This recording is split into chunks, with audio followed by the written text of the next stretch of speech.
السلام علیکم، میرا نام شاکر ہے. میرا سوال یہ تھا، جیسے کچھ لوگ بولتے ہیں کہ آپ کے لیے فلاں کلر اچھا ہے، یہ کلر کی چیز لینی چاہیے، یا فلاں نمبر جو ہے لکی ہے.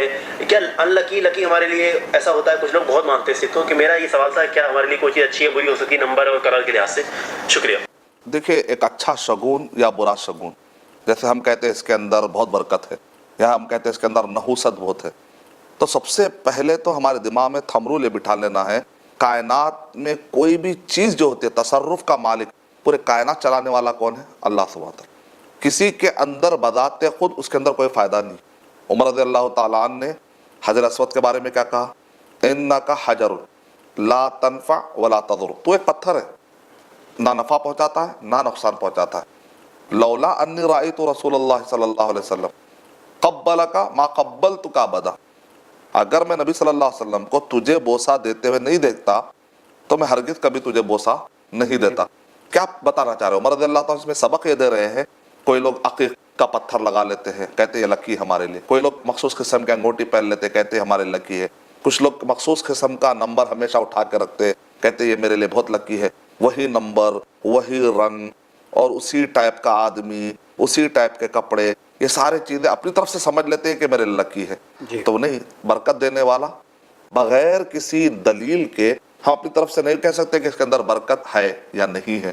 اگر قرآن میں، نبی صلی اللہ علیہ وسلم احادیث میں اگر کسی چیز میں بتائے کہ ایسا کرنے سے تمہیں فائدہ ہوتا ہے، جیسا کہ نبی اکرم صلی اللہ علیہ وسلم کی ذات مبارکہ ہمارے لیے برکت والی ہے. صحابیہ کہتے ہیں کہ نبی اکرم صلی اللہ علیہ وسلم کے جو بال تھے، پہلے ثابت ہونا چاہیے کہ نبی اکرم صلی اللہ علیہ وسلم کے بال ہیں. کوئی اور بال لا کر کوئی آدمی ہم کو دھوکہ دے کہ نبی اکرم صلی اللہ علیہ وسلم کے بال ہیں، تو پھر وہ دھوکے میں نہیں آنا چاہیے. نبی صلی اللہ علیہ وسلم کے جو بال تھے، صحابیات کیا کرتے تھے؟ اس کو ایک جلجل میں رکھ کر محفوظ رکھتے تھے، اور جب بھی کوئی بخار میں آتا تھا تو پانی میں بھگا کر اس پانی کے ذریعے سے وہ لوگ شفا لیتے تھے اور شفا پاتے تھے. تو ایسی کوئی برکت کا ذکر قرآن اور حدیث میں آیا تب تو ہم لیں گے. اور نبی اکرم صلی اللہ علیہ وسلم نے ارشاد فرمایا کہ تم نیک فال لے سکتے ہیں، برے فال نہیں لینا. نیک فال کی بھی تحدید کر دیا آپ نے، اس کے بھی حدود بتا دیا. ایسا نہیں کہ ہم جس میں چاہے کہہ دیں، جس سے کچھ باتیں سمجھ میں آتی ہو. ایسے چیزیں، مثال کے طور پہ صلح حدیبیہ کے موقع پر جب صلح کی بات ہو رہی تھی کفار قریش کی، تو سب انتظار میں تھے کہ پتہ نہیں کیا ہوگا. تو کفار قریش کے پاس سے جو شخص آ رہا تھا، اس آدمی کا نام تھا سہل. نبی اکرم صلی اللہ علیہ وسلم نے ارشاد فرمایا اب ہمارا معاملہ سہل ہو جائے گا. یعنی کہ ایک نام سے آپ نے اچھا شگون لیا وہ تو جائز ہے، لیکن برا شگون ہم نہیں لے سکتے.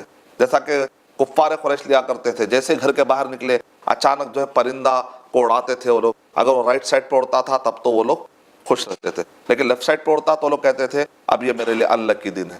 تو دن بذات خود نہ لکی ہوتا ہے نہ ان لکی ہوتا ہے، آدمی کی محنت اس کو لکی والی بنا دیتی. فَمَن يَعْمَلْ مِثْقَالَ ذَرَّةٍ خَيْرًا يَرَهُ وَمَن يَعْمَلْ مِثْقَالَ ذَرَّةٍ شَرًّا. آدمی کے عمل سے بنتی ہے جنت بھی جہنم بھی. یہ خاک کی اپنی فطرت میں نہ نوری ہے نہ ناری ہے.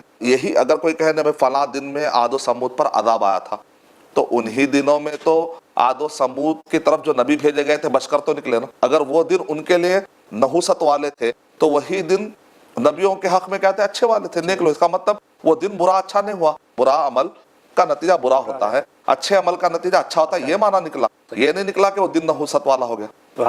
اور وہاں پر ایام النحسات کہہ کر جو بتایا گیا، علماء اکرام نے یہی تفسیر کی، ان کے حق میں وہ نحوست والا اس لیے کہ ان کے عمل خراب تھے. وجہ اس میں عمل ہے، تو عمل پہ زیادہ توجہ دے، ہم عقیدے پر زیادہ توجہ دے. فلاں چیز میں اثر ہے، فلاں چیز میں اثر نہیں ہے، بغیر دلیل کے اپنی طرف سے کسی بھی چیز میں اس وقت تک نہ کہیں جب تک کہ ہمارے پاس کوئی پروف نہ ہو. For authentic Islamic information, please log on to www.askislampedia.com.